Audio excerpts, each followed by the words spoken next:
E aí, pessoal, tudo bem? Eu sou a Sabrina e hoje eu vim trazer o caso para vocês da Natasha Campucci, uma menina que foi sequestrada aos 10 anos de idade e o seu cárcere durou 8 anos. Mas antes, não se esqueça de já se inscrever aqui no canal, porque toda sexta-feira eu vou trazer um caso novo pra gente investigar. E não se esqueça também de me acompanhar lá pelo Instagram, porque lá eu coloco várias fotos e extras sobre os casos que eu trago aqui. Então, vamos começar o vídeo. No dia 2 de março de 1998, Natasha tinha 10 anos e ela tinha ganhado o direito de ir à escola sozinha pela primeira vez. Nesse dia, inclusive, ela havia brigado com a mãe dela, então ela saiu sem se despedir. Natasha seguiu o caminho da escola normalmente e no meio do caminho ela viu um homem em frente a uma van branca, mas ele estava olhando ali a paisagem, então ela pensou se deveria passar por lá. Ela decidiu não mudar de lado. Quando ela passou atrás desse homem, ele agarrou e tacou ela dentro da sua van e saiu dirigindo. Natasha diz depois que ela tentava gritar, ela achava que estava gritando, mas que na verdade o pavor foi tanto e ela não soltou um som. O sequestrador ele dirigiu por volta de 30 minutos até chegar na cidade chamada Strasshof, ali no nordeste de Viena. O sequestrador era o Wolfgang Priklopil, um técnico de telecomunicações de 44 anos de idade, que já havia trabalhado para Siemens na época. A casa que Natasha foi levada era uma casa amarela, que tinha sido deixada para Wolfgang pelo seu avô. Lá dentro, o Wolfgang colocou Natasha num buraco que tinha em torno de 5 metros quadrados. Esse buraco ele ficava atrás do armário da cozinha e para chegar de fato no buraco tinha uma porta de concreto enorme, muito pesada. O lugar também era a prova de som, então a Natasha poderia gritar ali o quanto fosse que ninguém ouvia ela. E o único tipo de ventilação que tinha vinha de um tubo que era ligado lá na garagem. O lugar tinha apenas uma pia, uma privada e uma beliche. Foi ali onde Natasha viveu os primeiros meses do cárcere sem poder sair para fazer absolutamente nada. Inclusive, ela disse que tentava se banhar ali, tomar um banho na própria pia que tinha lá embaixo e ela pendurava as suas roupas em qualquer lugar que ela achasse por ali. Ela dizia que o Wolfgang não deixava ela olhar na cara dele, nem falar com ele sem permissão e ele só ia lá para trazer comida para ela. O sequestro da Natasha teve uma testemunha ocular, era uma menina de 12 anos de idade que afirma ter visto colocarem Natasha dentro de uma van branca, 2 homens. Por algum motivo que ninguém sabe, a polícia não pediu para essa testemunha fazer um retrato falado. Mas eles foram atrás da tal van branca. Um erro muito grande cometido nesse caso foi porque um dia antes de começarem as buscas, foi noticiado em todos os jornais que eles estariam buscando tal modelo de van branca. E isso podia alertar o sequestrador, o que de fato aconteceu. O Wolfgang sabia que poderia ser parado, então ele encheu a van dele com materiais de construção. E quando ele foi parado de fato, ele disse que usava aquela van para transportar materiais, porque ele estava reformando a casa dele. Então ele foi liberado pela polícia. No início, inclusive, o Wolfgang tentava convencer a Natasha de que ninguém estava procurando por ela, que ele tinha ligado para os pais e pedido um dinheiro para resgate e que eles teriam se negado. Então, desde o começo, o Wolfgang já tentou fazer ali uma lavagem cerebral na menina. Depois de mais ou menos 1 ano de cárcere, Natasha ganhou o direito de frequentar a parte de cima da casa, então ali a cozinha e a sala, mas ela tinha que fazer tarefas domésticas e cozinhar para Wolfgang. Inclusive, quando ela se recusava a fazer qualquer coisa, era motivo para ela apanhar cada vez mais. O Wolfgang também queria que Natasha chamasse ele de mestre, o que muitas vezes a menina se recusava. E então ela apanhava e apanhava várias vezes. Em um trecho do livro que ela lançou depois que ela saiu do cárcere, ela disse que chegou a apanhar 200 vezes em uma semana. Em uma dessas vezes, ele tacou uma faca no joelho dela e começou a jorrar muito sangue e ele brigava com ela porque ela estava sujando o chão.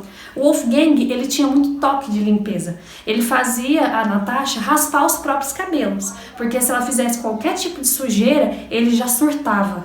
O Wolfgang fez a Natasha escolher outro nome para ela, que foi escolhido o nome Bibiana, porque ele dizia que agora ela era propriedade dele, que ninguém procurava mais. A verdade é que o Wolfgang filtrava muito o que Natasha via para que ela não visse nenhuma notícia sobre ela ou que ainda tinha alguém procurando por ela. Algumas vezes Natasha falava que o Wolfgang queria que ela dormisse com ele e quando ela se negava, ele algemava a mão dos dois juntos para que ela fosse obrigada a dormir com ele. Em relação a abuso sexual, Natasha não quis falar sobre isso, né? Mas tem um filme, acho que tem disponível no Netflix, que é 3.096 Dias, que conta a história dela, e lá a gente tem ali uma incitação de que ocorreu algo, e provavelmente ocorreu mesmo, né? Dizem que os abusos desse tipo começaram quando ela completou 12 anos de idade. O Wolfgang dava muitos presentes para ela, de aniversário, de Natal, inclusive ele comprava muitos livros, roupas para ela. Ele chegou até a ensinar matemática para ela, porque ele queria dar ali o mínimo de educação possível naquela situação. Com o passar dos anos, Natasha foi conquistando cada vez mais a confiança de Wolfgang e depois de algum tempo ele permitiu que ela frequentasse o jardim da casa, sempre com a supervisão dele, para tomar ali algum sol. Em uma dessas vezes, o Wolfgang contou para Natasha o seu verdadeiro nome. Então foi ali que Natasha percebeu que ela nunca sairia dali viva. Durante esses anos, é óbvio que o Wolfgang recebia visitas em casa, inclusive ele recebia visitas da mãe, da irmã, só que o esconderijo de Natasha ficava bem embaixo da cozinha e era a prova de som. Então, ninguém nunca desconfiou de nada. Eles falavam que o Wolfgang era sempre visto sozinho. Inclusive, algumas pessoas falavam que ele tinha aversão a mulheres, porque ele nunca foi visto como uma mulher, né? A confiança sendo, de certa forma, estabelecida, Natasha ganhou o direito de sair da casa também. Então, uma vez ela foi ao supermercado, mas ele ameaçou ela diversas vezes. Disse que mataria todo mundo, que mataria ela, e inclusive depois se mataria. Então, Natasha não tentou nada. Depois de um tempo também, eles chegaram aí na casa de um amigo do Wolfgang e ele apresentou a Natasha, né? Mas nunca teve desconfiança de nada, porque ela tinha muito medo de que ele fizesse algo. Em um dado momento, eles também chegaram até a esquiar. E o Wolfgang sempre ameaçando Natasha, né? Nessa estação de esqui, Natasha disse que tentou se comunicar com uma mulher no banheiro e tentava sorrir da mesma forma que ela sorria nas fotos que ela achava que podia estar sendo divulgada por aí. Mas a mulher era holandesa, então ela não estava entendendo nada que Natasha estava falando. Ela só ficava sorrindo de volta e foi embora. Num momento também, por descuido de Wolfgang, Natasha conseguiu ouvir no noticiário o seu nome. Foi ali que ela ganhou forças para tentar sair do cativeiro. E ela prometeu para si mesma que com 18 anos de idade ela sairia dali. Dia 23 de agosto de 2006, o Wolfgang e Natasha estavam lá no jardim lavando a van dele e usando o aspirador que fazia muito barulho. O telefone de Wolfgang tocou e ele não conseguia ouvir com aquele barulho, então ele saiu de perto. Naquele momento, Natasha percebeu que pela primeira vez ela estava sozinha. Então ela teve que decidir naquele milésimo de segundo, ela mesma diz, se ela escolheria pela vida dela ou pela vida dele. Natasha resolveu escolher por sua vida. E ela largou as coisas lá e saiu correndo desesperadamente. Passou pela porta do jardim que estava aberta e ela corria com muito medo. Ela chegou a encontrar ali um grupo, né, de pessoas andando na rua e ela desesperada falando: eu sou a Natasha, eu fui sequestrada, né? Ela estava toda ali suja, machucada. Mas o grupo simplesmente falou que não tinha celular, deu bom dia e foi embora. Pra vocês terem uma noção, né? Então a Natasha continuou correndo porque ela tinha muito medo que o Wolfgang estivesse atrás dela. Ela começou a pular várias cercas, fazer zigue-zague para tentar despistar. Então ela viu pela janela de uma casa uma senhora e ela começou a gritar desesperadamente. Essa senhora que falou que eu sou a Natasha, pediu muita ajuda. Gente, a senhora simplesmente falou para ela que não pisasse na grama, que ficasse ali do lado de fora da cerca, que não entrasse, que ela ia ligar para a polícia. Inclusive, essa senhora ainda falou algo como: com tanta casa, com tanta pessoa para você pedir ajuda, você tinha que vir logo aqui. Mas enfim, Natasha ficou lá de fora com muito medo, né? No gramado, mas logo a polícia chegou. Quando a polícia chegou, mais uma vez, eles pediram para ela ficar com as mãos levantadas, fizeram algumas perguntas para ela, mas logo levou ela para a delegacia. Inclusive tem a foto bem emblemática, né, dela com cobertor e a gente consegue ver as pernas dela muito brancas e machucadas, porque ela quase não tomava sol, né, e apanhava muito.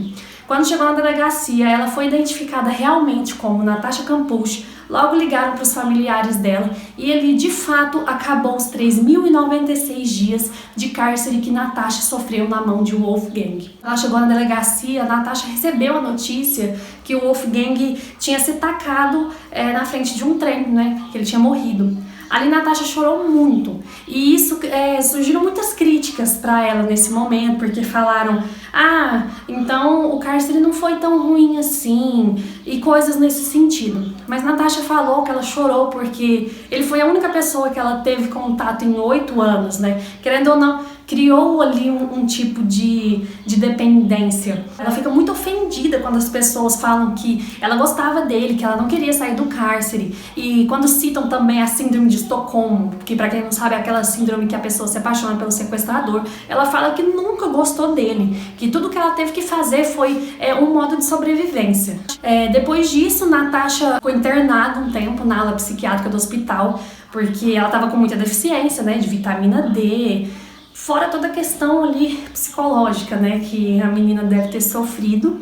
E depois de uma semana, ela decidiu conceder a primeira entrevista para um jornal e ela fez um acordo com esse jornal para que fosse vendido depois essas reportagens. E ela ia doar, né, todo o valor da reportagem. Uma coisa importante de falar é que a relação de Natasha com a família depois que ela saiu do cárcere não é lá essas coisas, né, porque ela sofreu uma lavagem cerebral durante esse cárcere. Com toda a negativa que ela sofreu quando ela saiu, ela deu essas entrevistas e aí começaram a surgir muitas críticas pra ela. Ela sofre ataques até hoje, inclusive tem algumas mensagens que falam coisas tipo assim: ai, você podia ter ficado no buraco, e coisas bem pesadíssimas. Que Natasha saiu do cárcere, então, ela deu diversas entrevistas, ela escreveu o primeiro livro, 3.096 dias, né, que ela conta alguns dos horrores, e ela fala que ela só se deu conta das coisas que ela passou ali quando ela escreveu o livro. Natasha não tem uma relação muito próxima com os pais, ela vive ali no centro de Viena, sozinha, num apartamento. Ela faz acompanhamento psiquiátrico, né, psicológico. Inclusive, a gente vê algumas entrevistas dela e a gente percebe que ela não tá de fato bem, porque ela sofre muito ataque na internet até hoje, e da sociedade em si, né, em Viena, porque acusam ela de fazer riqueza em cima da história dela, sendo que grande parte ela doou. Ela também fala que tem alguma dificuldade em fazer ali amigos e que relacionamento tá fora de questão para ela. Eu espero muito que vocês tenham gostado, então, desse caso. Então, eu espero vocês na nossa próxima Sexta Investigativa. Um beijinho e até a próxima!